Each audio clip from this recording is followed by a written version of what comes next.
Hello friends and welcome back to my channel. And if you're new, welcome to my channel. My name is Lane, and real quick I just want to apologize for me taking a little bit of a break from posting, if you care. I have a touch of depression and a touch of anxiety, and those together mean that I need to take some breaks every once in a while. But I'm back now. Take that, depression! And we're going to continue on with our main series timeline today. So if you haven't already, go ahead and watch those videos. There should be a link up here.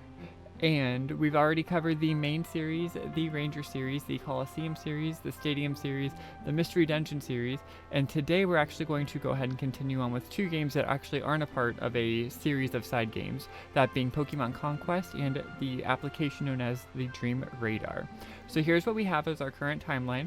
Like I said, go ahead and watch the videos that I've already put out just to see how we've gotten here. And if you haven't already, go ahead, leave a like, comment, subscribe, and with that, let's get started. Alright, so real quick, I'm going to go ahead and give a brief description about what these games are because they are both somewhat old games. I remember when they came out, so that I am old. So the Pokemon Dream Radar is a completely different style of game than what we usually have in the Pokemon series. The Dream Radar is an application released on the Nintendo 3DS eShop. Players can use the 3DS's gyroscope and out-of-camera features to battle wild Pokemon in augmented reality. Items and Pokemon collected can be transferred to Pokemon Black 2 and White 2. This title did become unavailable as of March 27, 2023 when the Nintendo 3DS eShop did officially close. The player is guided through the game by Professor Brunette. Brunette is studying the Enter Dream Zone and needs the player to collect dream orbs from it for her research. The player must enter the Enter Dream Zone and harvest dream orbs by using the beam to destroy dream clouds. And I swear, if anybody ever hears me recording these videos and hears me talking about dark matter or Enter Dream Zones, that's my life now. Pokemon Conquest is a spin-off crossover between Pokemon and Nobunaga's Ambition series of games, a first for the franchise. Pokemon Conquest features a turn-based strategy battle system. Up to 6 Pokemon on each side are positioned on the battlefield, one for each of the participating warriors, and both sides take turns moving and attacking with their Pokemon. Each Pokemon has a single move. A battle is won or lost when the engaging army manages to fail or achieve the victory conditions, which vary from location to location, within a numbered amount of turns, which can also vary from location to location. When a battle is fought, the strength of the link, which is this game's analogy for experience points, between participating Pokemon and their respective warriors will usually increase.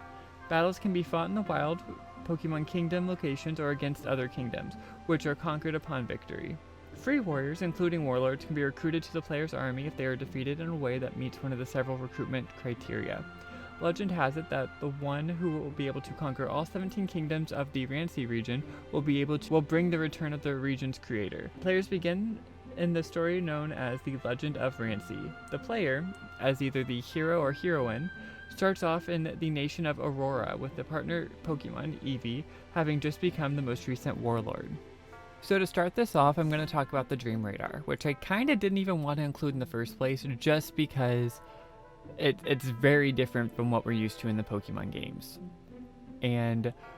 But if you heard what I said in the description for the game, we can actually tell that this does connect to the main series by one character, that being Professor Brunette. So as I mentioned, the professor that we work with in this game is Professor Brunette, who does make another appearance in the Pokemon Timeline as the wife of Professor Kukui in the Alola games.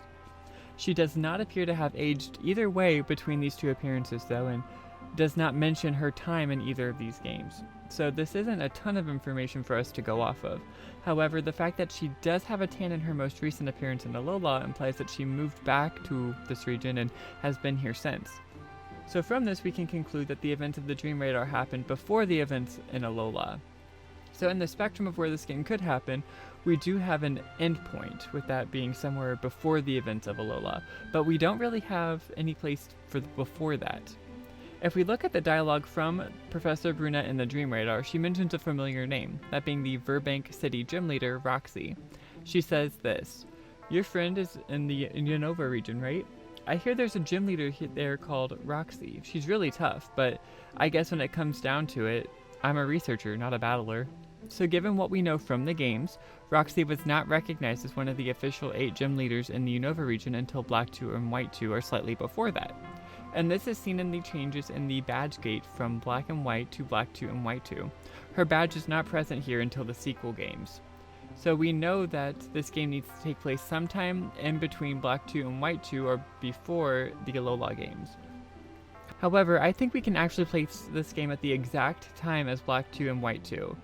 You actually transfer Pokemon to these games directly from this game, and you can use them in-game, which does support this, but Professor Brunette also does have some text that will support this. She says things like, if you catch a Pokemon, I want you to return it to the real world. Could you send the Pokemon you catch to a trainer that you trust most? I feel good leaving these Pokemon with the trainer that you trust.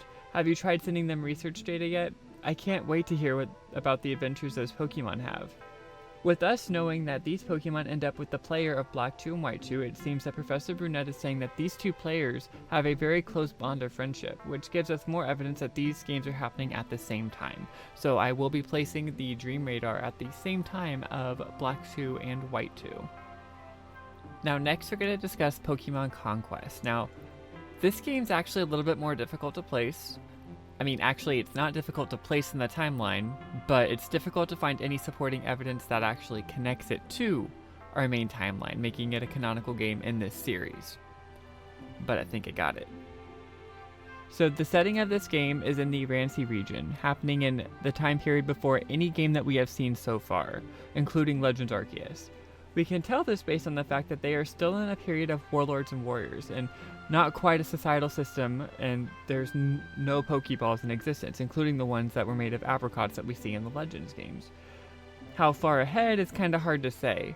With the quote about Lord Arceus creating the Rancy region and the Sinnoh region, it is possible that these were the first two landmasses to be made, and potentially having humans start here in the Rancy region and moving out from there is a possibility. Now, what connects this game to the rest of our timeline?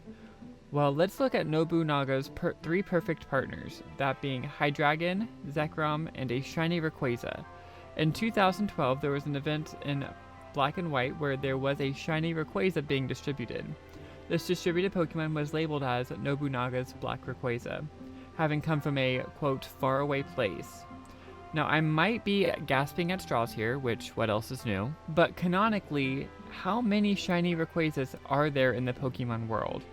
This is the only one that I could find across the games, and it is literally labeled Nobunaga's Pokemon for the event title. Even if this isn't his, the title of the event implies that he did exist at one point. And for those of you who don't think that this game is completely canonical, that's fair. Pokemon appear here that sometimes shouldn't, like Mewtwo and the God of Time Dialga, which, with one of them being a part of the creation of the universe and the other being a man-made creation right before the events of Generation 1. But listen to what I just said. The God of Time is in these games. So who's to say that Dialga didn't bring Mewtwo back in time with him? Or, like, Arceus has that power as we've seen in the Legends Arceus games. Like, keep in mind, this is a fantastical world. It's not necessarily going to be 100% sensical, but it's still super fun to theorize and to think about all this stuff. So be nice to me in the comments. Hey, this is editing Lane talking right now, and just thought I would try to explain this a little bit better. The point of what I just said was who gets to say what is impossible in the Pokemon universe? It's nothing is out of the question, and nothing should be out of the norm here. So that's what makes theorizing fun. So thank you guys so much for coming to this video. It was definitely a shorter one to make. Looking back on it, I should have probably included a third one, which I think I know what I want to do in the next videos about the timeline, because in the next one, I'm actually going to do a different idea that I'm having. It's going to involve the timeline, but it's going to just use my timeline as proof for what I'm thinking. So anyways, here's our timeline once again. And yeah, so with that, go ahead, like, subscribe, comment, watch the other videos in this series, and with that, I will see you guys in the next one. Hope you guys have a great rest of your day, and let me know if you guys actually like this shorter content. Don't know why I struggled to say that, but yeah, you guys have a good one.